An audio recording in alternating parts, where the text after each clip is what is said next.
Welcome to our channel, where I dive into the rich history and culture of Africa. Today, I'm bringing you a fascinating and lesser-known chapter in Igbo history, the Igbo-Owerri War.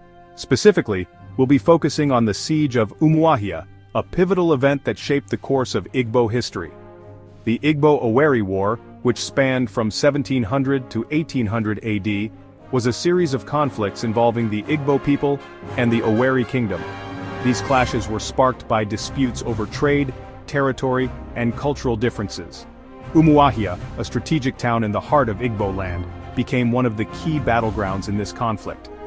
In 1720, the Owerri kingdom, led by King Ekwuru, laid siege to Umuahia.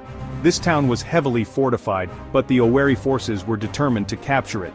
The siege dragged on for several months, resulting in heavy losses on both sides. Despite being outnumbered, the Umuahia warriors held their ground by employing guerrilla tactics and clever strategies, effectively repelling the Owerri forces.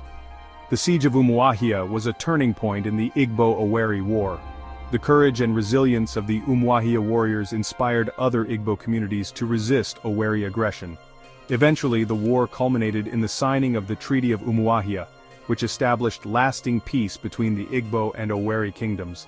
Today, the Siege of Umuahia is remembered as a testament to Igbo courage and determination.